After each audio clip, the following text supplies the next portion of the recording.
नमस्कार दोस्तों मैं मोटिवेशनल स्टोरियाँ आप लोगों के लिए लाता रहता हूँ। उसी कड़ी में आज फिर एक नई मोटिवेशनल स्टोरी है।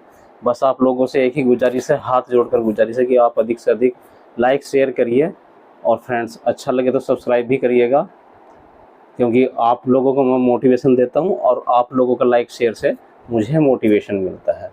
तो शुरुआत करते हैं आज की स्टोरी का। तो दोस्तों, वो कहते हैं ना कि इच्छा शक्ति और जुनून से व्यक्ति कुछ भी करने की हिम्मत आ जाती है। जी हाँ दोस्तों, अगर वो ठान लेता है तो हर मुसीबत को वो पार करके अपने मंजिल तक जरूर पहुंचता है। ऐसी कहानी है दोस्तों आज चेन्नई के बाला नागेंद्रन की कहानी है। फ्रेंड्स, आज बाला नागेंद्रन जो है हमारे बचपन से ही नेत्रहीन थे। उनको कुछ बचपन से दिखाई नहीं देता था।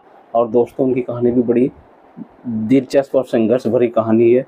जी हाँ दोस्तों, नागेंद्रन का जन्म जो है तमिलनाडु में हुआ था।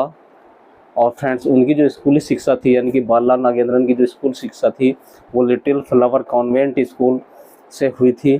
और दोस्तों, उसके बाद उन्होंने रामकृष्ण मिशन स्कूल से भी अपनी पढ़ाई पूरी की है। इसके बाद उन्होंने लॉयल आर्ट कॉलेज चेन्नई से अपना ग्रेजुएशन किया। और ग्रेजुएशन के साथ साथ दोस्तों, उनके अगर फैमिली बैकग्राउंड की बात करता हूँ तो उनकी जो मम्मी थी वो हाउसवाइफ थी और पापा टैक्सी ड्राइवर थे। घरेलू जो हालात थे उनके कोई बहुत अच्छे ज़्यादा नहीं थे कि बहुत अच्छे उनके घरेलू हालात थे। और उन्हीं हालातों से गुजरते हुए नागेंद्रन ने अपनी पढ़ाई जारी रखी।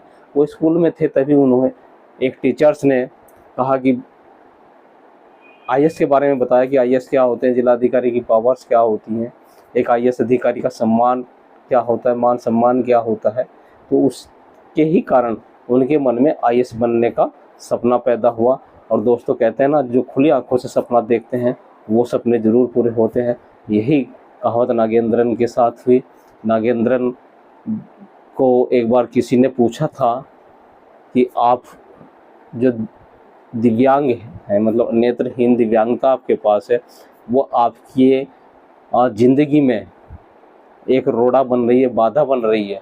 तो उन्होंने दोस्तों द न्यूज़ मिनट से बातचीत करते हुए कहा था, बाला ने कहा कि जब मुझे कोई नेत्रहीन होने की चुनौती देता है तो मैं कहता हूँ कि मैं इसे स्वीकार नहीं करूँगा कि ये कोई चुनौती है। उनका कहना था कि व्यक्तिगत रूप से वो इसे बहुत ही शक्तिशाली पावर मानते हैं, अपने नेत्रहीन होने को अपना बहुत ही बड़ा पॉजिटिव पॉइंट मानते हैं। और वो कहते हैं कि इससे उन्होंने बेहतर समझने में सहायता मिलती है और उन्हें आंतरिक दृष्टि का एहसास होता है नेत्रहीन होने के कारण।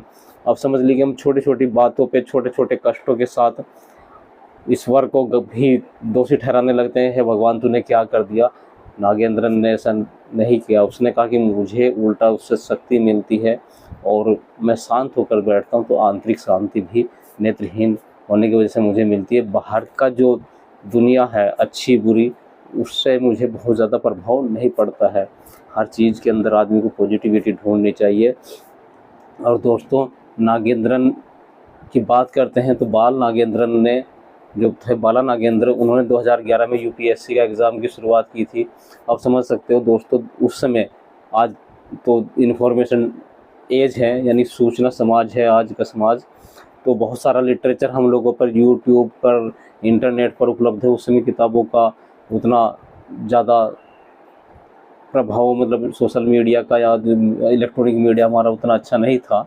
तो ब्रेल लिपि में किताबें खोजना उनके लिए बहुत बड़ी चुनौती थी। इतनी इन्फॉर्मेशन इकट्ठी करना, इतना सूचना का संकलन करना, तो उनके लिए आसान नहीं था। उन्होंने सारी चुनौतियां पार कर ब्रेल लिपि में पुस्तकें खोजी।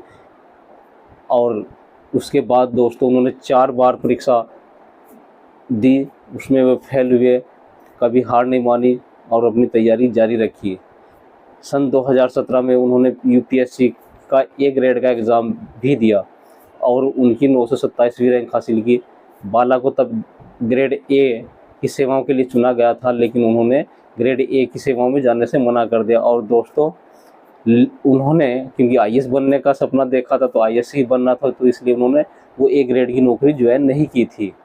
क्योंकि उसमें अगर वो नौकरी ज्वाइन कर लेते तो हो सकता है उनकी स्टडी में वो एक बैरियर का काम करता, क्योंकि सर्विस के साथ साथ पढ़ना उतना समय हम लोगों को नहीं मिल पाता है। तो बाला ने खुद अपनी नौकरी के लिए मना किया और आईएएस बनने का जो सपना था उसकी ओर आगे कदम बढ़ाते रहे और एग्ज़ाम देते रहे। दोस्तों अगले बार जो है उन्होंने एग्ज़ाम दिया, उसमें 1 नंबर से वो रह गए आईएएस होने के लिए। और आखिरी बार सन 2019 में बाला नागेंद्रन ने काफ़ी मेहनत की और उनका सपना पूरा हो ही गया। जो आदमी 7 बार अलग अलग एग्ज़ाम में फेल हुआ हो और एक बार मेन तक पहुंचा हो और 1 नंबर से चूक गया हो, यानी कि 90 प्रयास में फिर वो आईएएस बन गए। सपना देखा है तो दोस्तों 9वें प्रयास में वो सक्सेस हुए अपने सपने के प्रति। तो हम लोगों को भी पॉजिटिव होना चाहिए। कोई भी हम सपना देखते हैं उसके लिए हमें निरंतर प्रयास करने की ज़रूरत है।